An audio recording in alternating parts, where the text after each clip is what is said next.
Bonjour tout le monde.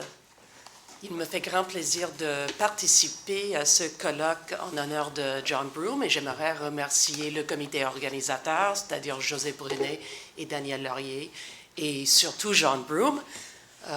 Il me fait particulièrement plaisir de vous présenter mon collègue Andrew Reisner, qui va être notre premier conférencier à part John lui-même aujourd'hui.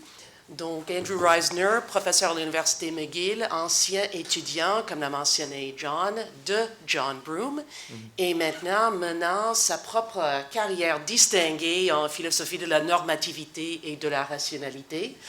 Andrew's going to speak to us on oughts, reasons, and rational requirements, which ought to pretty much cover the terrain. I'm delighted to welcome Andrew, and I'll moderate the discussion after Andrew's talk. Andrew. Oh, thank you, Sarah. Let me begin by thanking the organizers, Daniel Laurier and José Brunet, and of course Shirk for funding this, and naturally GRIN. And thank you very much to John for his kind words in the introduction, and indeed for coming here. It's a great honor to be involved in this symposium.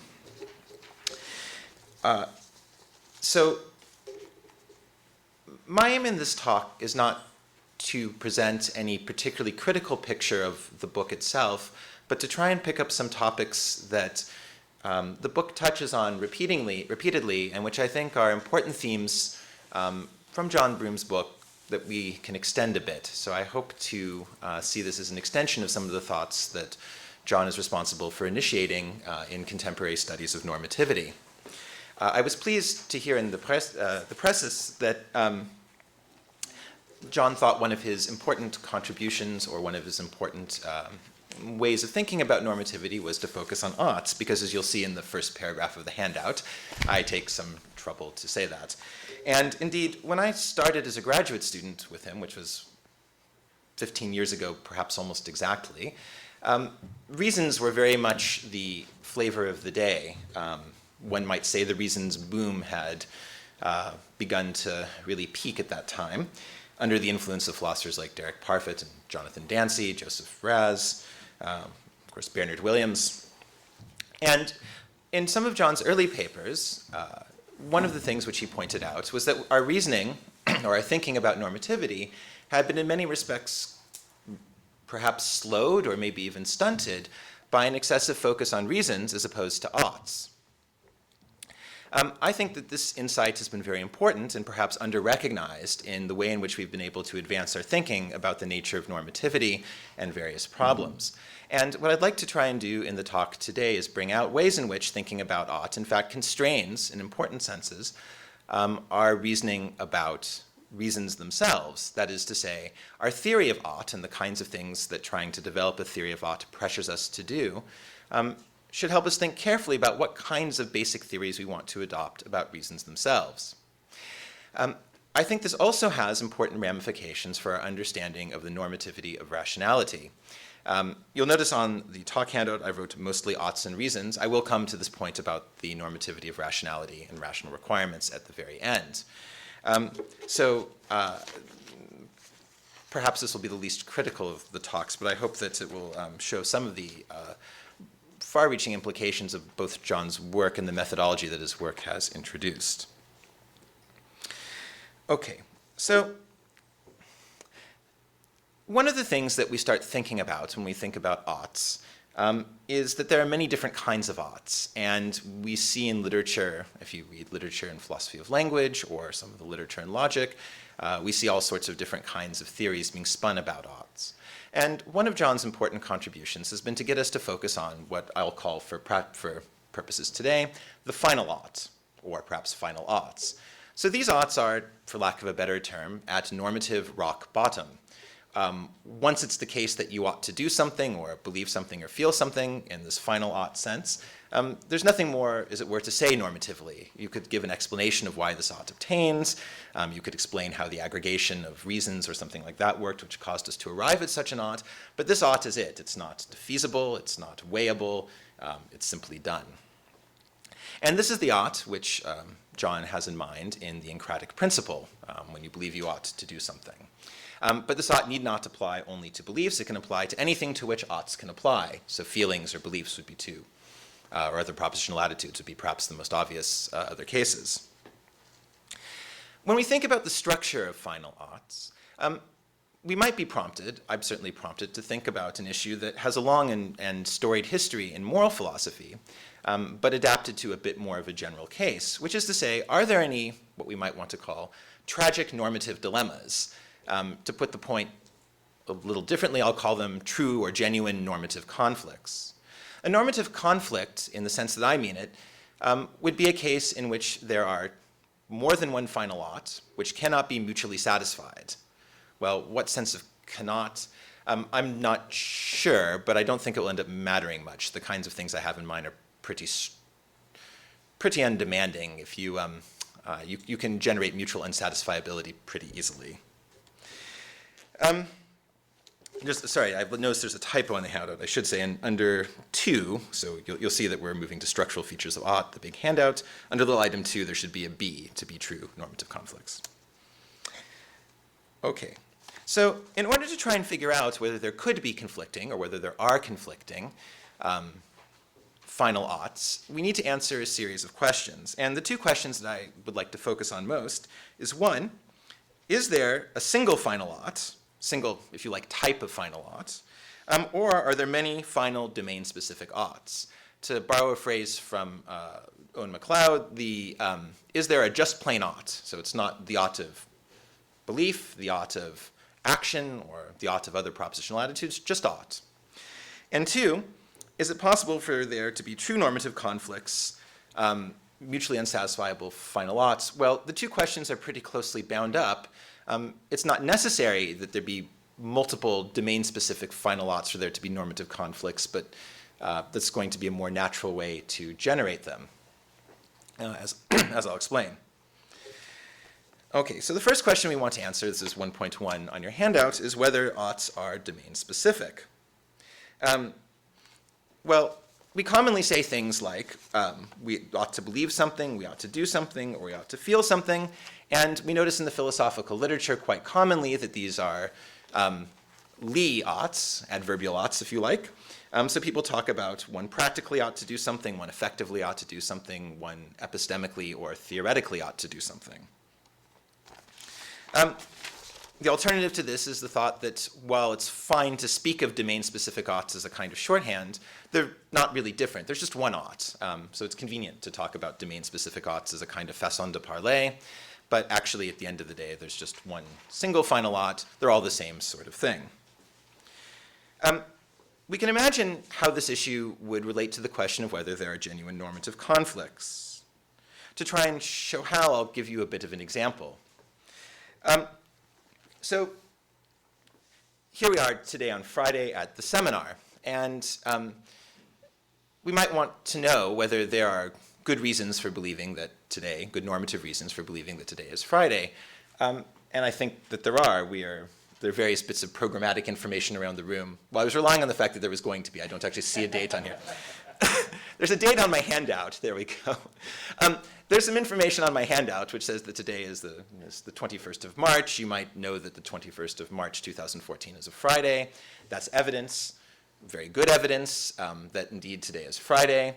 So you might think that epistemically or theoretically you ought to believe that today is Friday.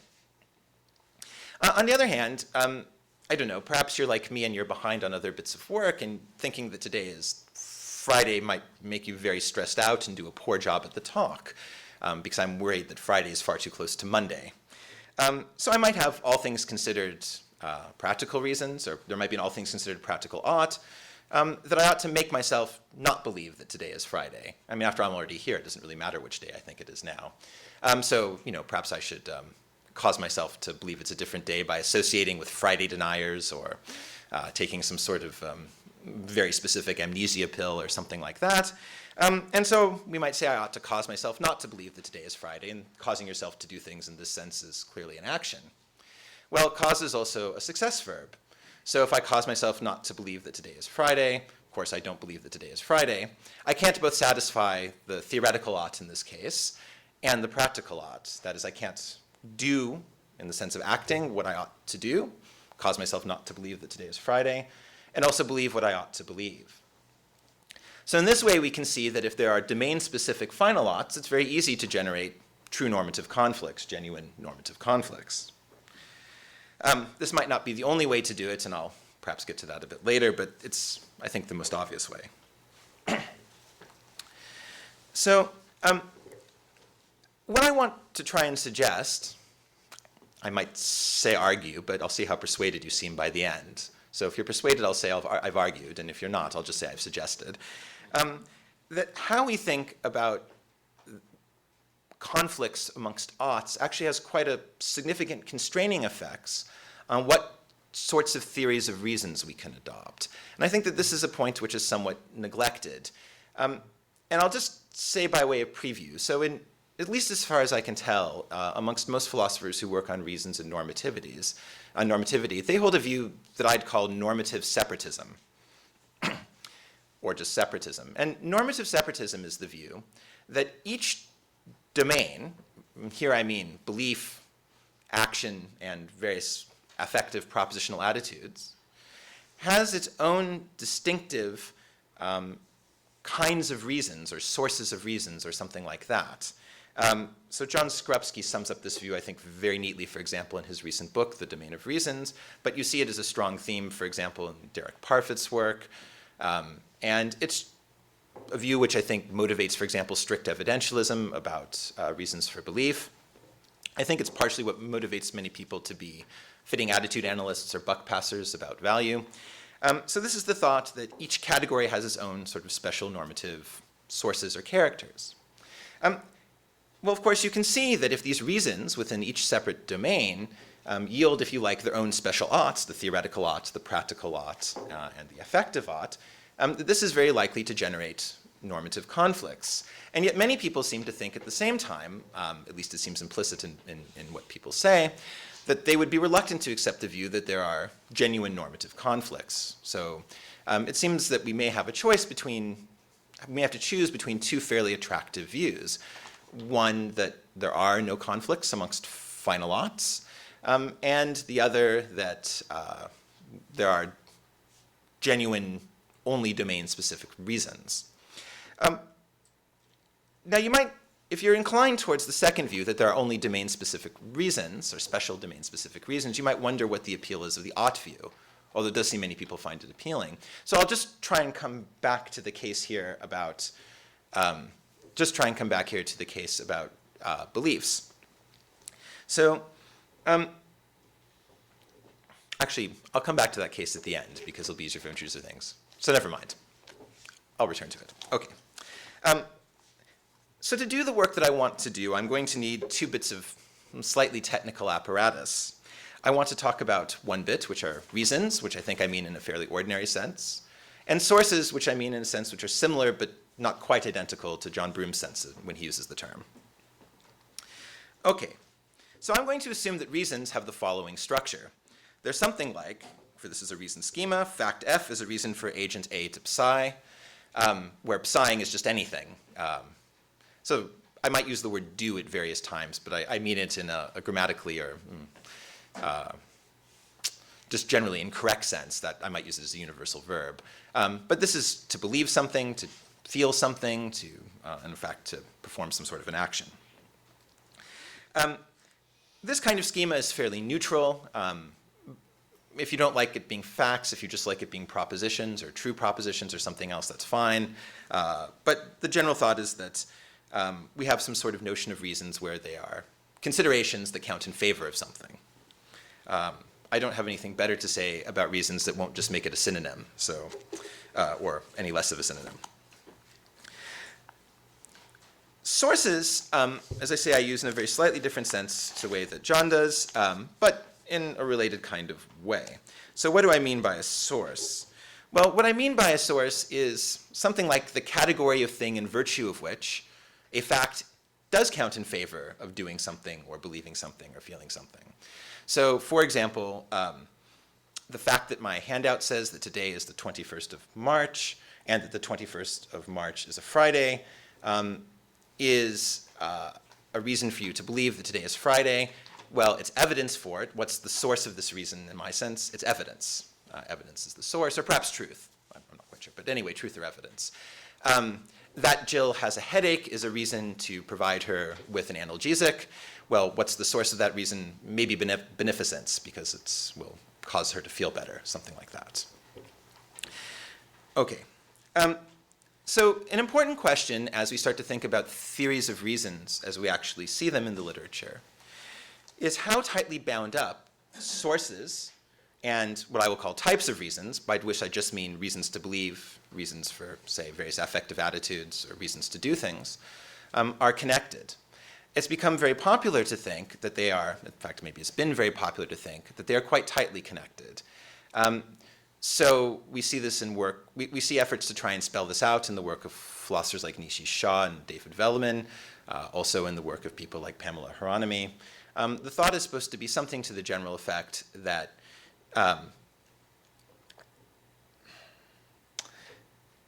if you, and of course John Skrebsky, if you understand what it is for something to be a reason for belief, you'd have to understand it as coming from having as its source truth or evidence. So John Skrebsky believes, for example, that the only way there could be goodness-based reasons for belief, that is, reasons with a source that was good, would be for us to adopt a pragmatic theory of truth in which truth was a matter of goodness in some sort of way. Because he thinks there's this very, very tight conceptual connection between truth and reasons for belief, some kind of inseparable one.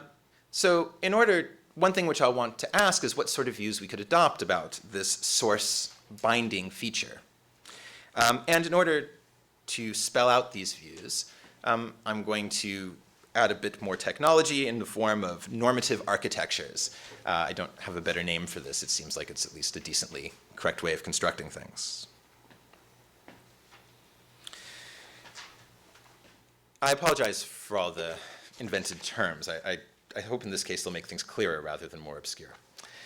So in order to think about normative architectures, what I want to try and do when I give a normative architecture is just tell you the ways in which sources of normativity, the kind of things which can generate reasons, might connect to different types of reasons, reasons for belief, reasons for action, reasons for feeling. And I want to think a little bit about how many different kinds of sources there are. And then I'm just going to mix and match. So in order to get some names and some mixing and matching going, I'm just going to give you two axes for constructing the view. So in the first axis, we have normative monism and normative pluralism. Normative monism says that would be the view that there's just a single source of normativity. For example, all reasons come from goodness. This is a view about, I guess you might call this radical or universal pragmatism. So Stephen Stitch seems to argue for a view like this, for example, in The Fragmentation of Reason. The other alternative is normative pluralism. And this is the view that there are multiple sources of normativity. I take it, in fact, that this is the most common view. We think some reasons come from evidence, some reasons come from perhaps considerations of goodness, perhaps aesthetics considerations give us reason. So we might have, there might be sort of deontologically driven sorts of things. Duties might provide us with certain sorts of reasons. I leave it open, but pluralism is meant to be just like it sounds, pluralistic. Axis 2 I call generalism and specialism, and I don't like these names, but I don't have better ones.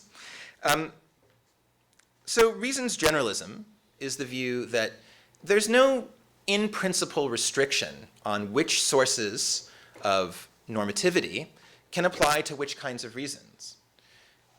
Reason specialism, on the other hand, says that there is an in-principle restriction on which sources of normativity can apply to which type of reasons. In particular, individual domains of reasons have a single or perhaps a very small collection of distinctive sources of normativity.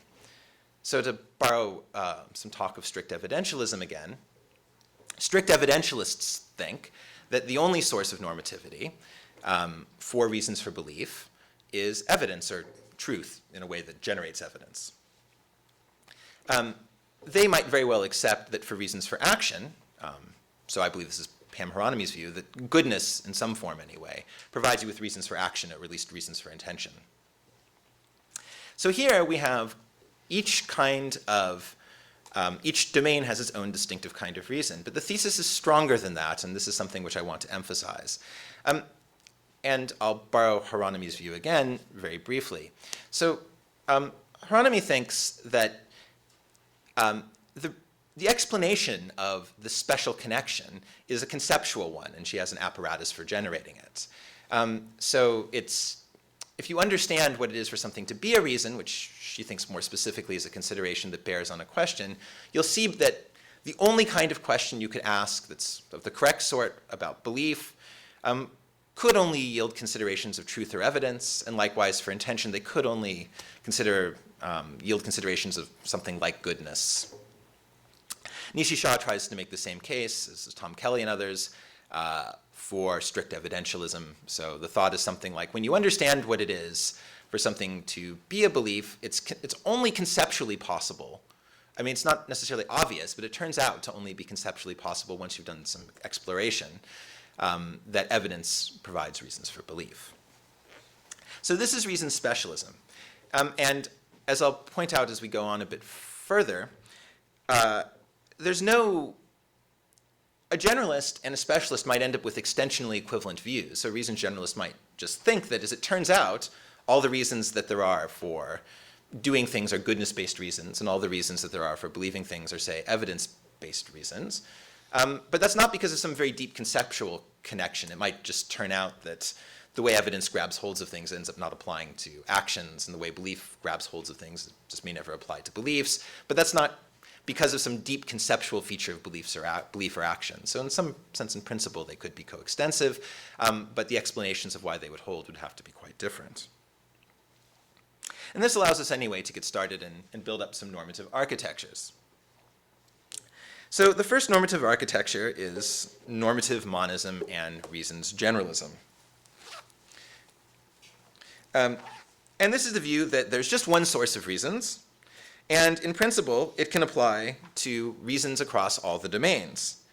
A straightforward example of this view is universal pragmatism. So if you think, look, all reasons derive from goodness, and there are reasons for things in each domain, so there are reasons for belief, reasons for action, reasons for feelings, and they all arise from the goodness of doing things or having those attitudes, then you would be, say, a normative monist and reasons generalist. Now, it's worth noting normative monism and reasons generalism doesn't commit you in particular to the view that there are reasons, in fact, for belief. So you might, for example, just say, well, turns out there are no reasons for belief, there are only reasons for feelings and actions, and there's just one source for them. So I mean, these views are structures which you can fit different theories about reasons into, but just exactly how those cash out would depend on the particular substance of the theory that you fit into one of these structures. The second view is normative monism and reasons specialism. And so this is a view that there's a single source of normativity, and that within each domain, there must be a special conceptual link between reasons and their sources. So to illustrate the difference with normative monism and reasons generalism, it might be useful to consider universal pragmatism again. Normative monism and according to normative monism and reasons generalism, sources and reasons do not have a special conceptual connection. If asking why it's being good to believe B is a reason to believe it, so suppose we thought it was, the normative monist and reasons generalist can tell various different stories, whereas the normative monist and reasons specialist would have to give some special conceptual connection between goodness and belief, something like that. So you'd have to show it was somehow part of the very concept of being a reason for belief, or perhaps of belief itself, that it was governed by goodness. So the explanatory demands would be different in those cases. The third possible view moves us into the pluralism categories, and so we have normative pluralism and reasons generalism. And this says that there are many sources of reasons, and each source of reasons can apply to any of the possible domains in which there are reasons. So there could be both, so I happen to think that there can be both evidential and pragmatic reasons for belief. I guess that makes me a normative pluralist and reasons generalist. Michael Zimmerman has suggested to me that he thinks there are evidential reasons for action. So there would be another example of normative pluralism. So he thinks, I take it he thinks things like that there is evidence for a particular truth and that it's going to be important to somebody might be a reason to tell them the truth, that truth. Where you think of telling them as as an act.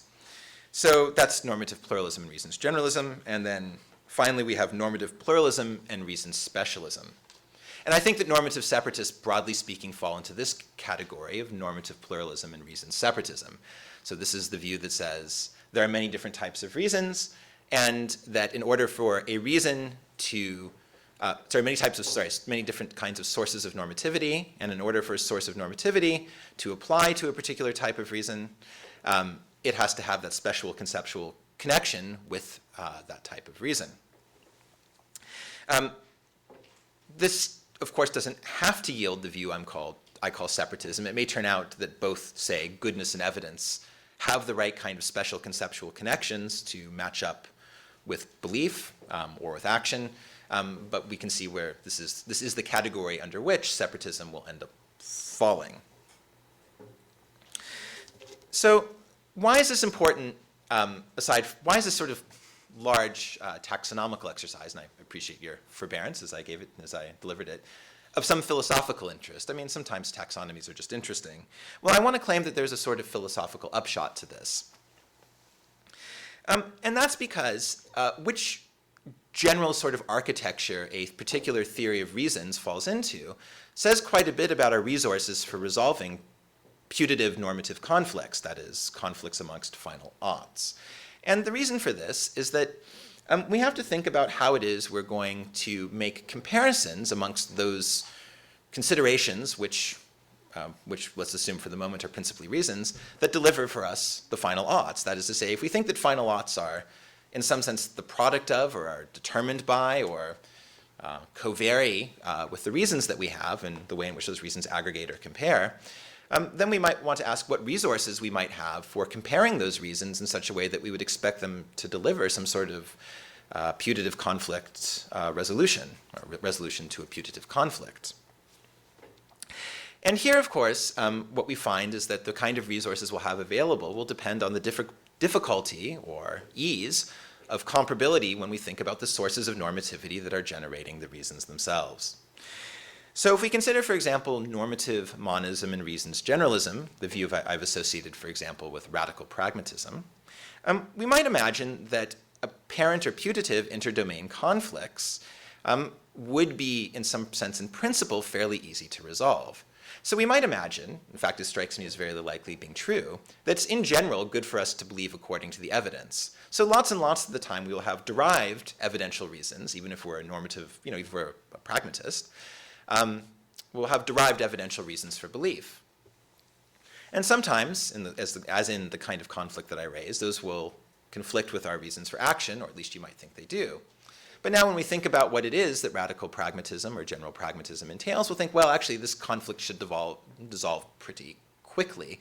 After all, our value theory, or our theory of what's good, presumably has some resources for adjudicating conflicts within this sort of theory itself. So our ability to adjudicate putative interdomain conflicts, if we're general pragmatists, is only going to be as bad as whatever sorts of problems with comparability we have within, say, our theory of good. And you can imagine this mutatis mutandis for any other version you could imagine of normative monism and reasons generalism. Normative monism and reasons specialism might be a bit trickier. And here what we might think is twofold. So, I mean, one, I don't really know who would be a normative monist and a reason specialist. It's kind of an odd view. But if it ended up holding the way in which the single source of normativity might have the appropriate conceptual connections with reasons in different domains might turn out to be fairly complicated. That's to say, each different domain might connect to it in a somewhat different way. And so there it's a little unclear how the resources from the source are going to translate up to solving conflicts generated by diversity amongst what the reasons point to in each domain. But at any rate, it might still be one of the ways in which things could go better for resolving conflicts. Things become much worse when we move over to normative pluralism. And the reason why they become much worse when we come to normative pluralism, whether we're generalists or specialists, is simply because now we have to figure out how to compare sources that are very diverse. So suppose that evidence is giving us all our reasons for belief in a particular case, and goodness is giving us all of our reasons for action, and we have the kind of conflict I suggested. Well, now we have to say something about how it is that goodness and evidence are supposed to get compared. You might think that goodness is able to provide conflict resolution resources up to a fairly significant point amongst conflicts of goodness, as it were, and so that's okay. And of course, evidence might be able to do the same for itself. Maybe Bayesianism tells us something about how to do that. But it's not obvious what we're supposed to appeal to when we're comparing problems that arise from evidence and problems that arise from goodness. Many years ago, I ventured a kind of way of making this comparison, which unfortunately was misprinted in the final version, so it didn't come out as the proofs were. So the actual thing that's written in the article is gibberish, I'm sorry to say. And for many years, I've believed what I've written, but I'm not really sure why it's true, and so I can't tell you, and that leads to my source of worry about this. Pluralism seems, in fact, like something of a hard... it's a tougher row to hoe than I'd hoped, I guess I'll put it that way. So even as a pluralist, I think it's good to concede that this provides... one's faith in the non-conflict of final oughts might be diminished. Normative pluralism and reason specialism has a deeper problem, however, if you want to try and resolve normative conflicts. So we have all the problems of pluralism, and we have non-comparability across different... We have sort of, not non-comparability, we have sort of non-overlap amongst the domains.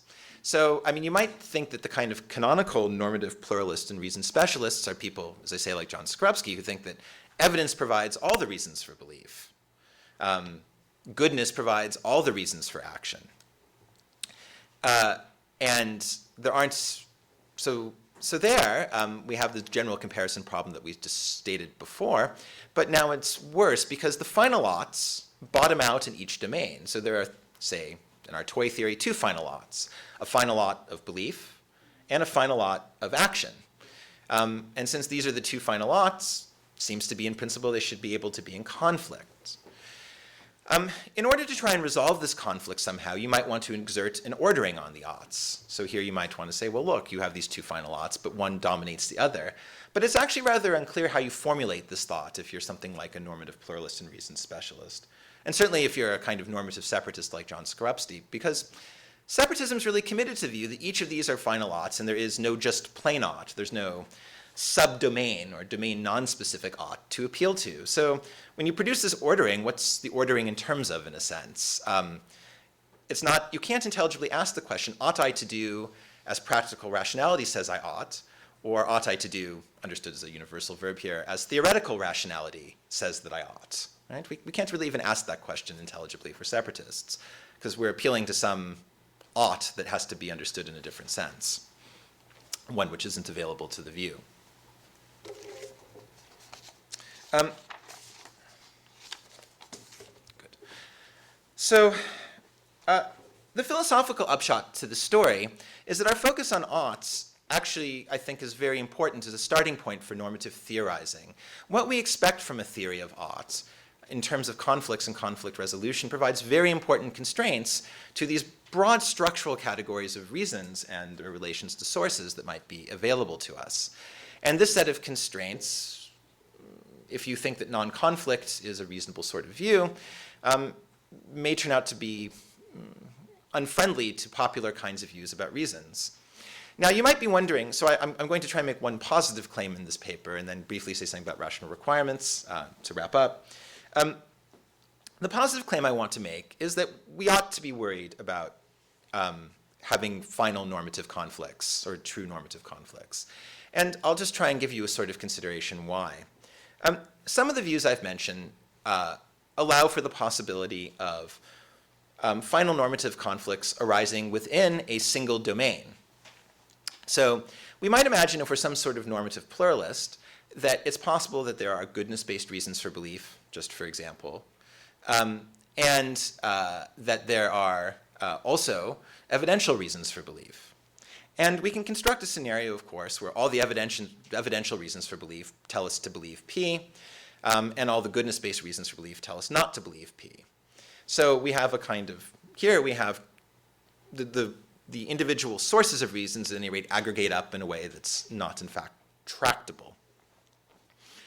Well, it's going to turn out in this sort of case that you can, the people like Derek Parfit, for example, will say, well, we don't need to worry about this sort of apparent intra-domain conflict, because what's going to happen is that it's going to be the case that you ought to believe what evidence says, so you ought to believe P, and you ought to cause yourself not to believe P.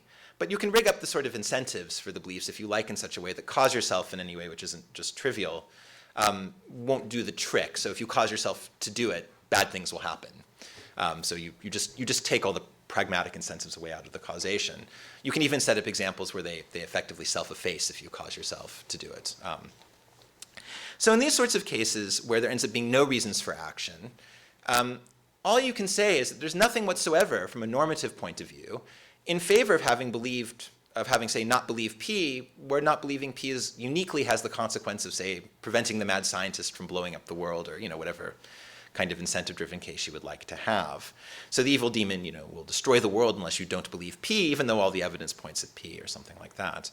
And that strikes me as really bad. It's really bad that normativity can't say that there's anything good whatsoever about having a belief.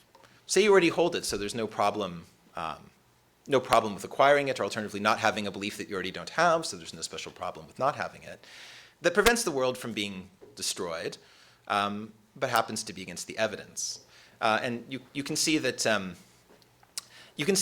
that complete separatism has some kind of odd feature about it too. Normativity has nothing special to say about privileging, so in the case here where you cause yourself not to believe it, about privileging causing yourself not to believe P as a practical ought over believing P as the theoretical ought. You can't say you've sort of done better in some sense normatively for having done what you practically ought to do rather than having believed as you practically ought to believe.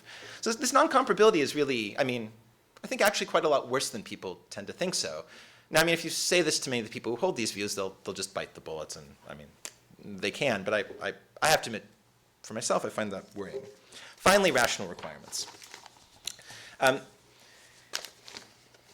So one of the interesting questions, and certainly something that interested me when I was John's student now some time ago, was whether the requirements of rationality were normative. And I want to point out one feature of addressing this question when we ask it in a quite specific way. So we can ask, are there reasons that coincide with rational requirements? That is it the case that when there's a rational requirement, there's also a reason? We can ask whether, we can also ask, though, something a bit stronger. Do rational requirements, in virtue, if you like, of being rational requirements, provide us with reasons?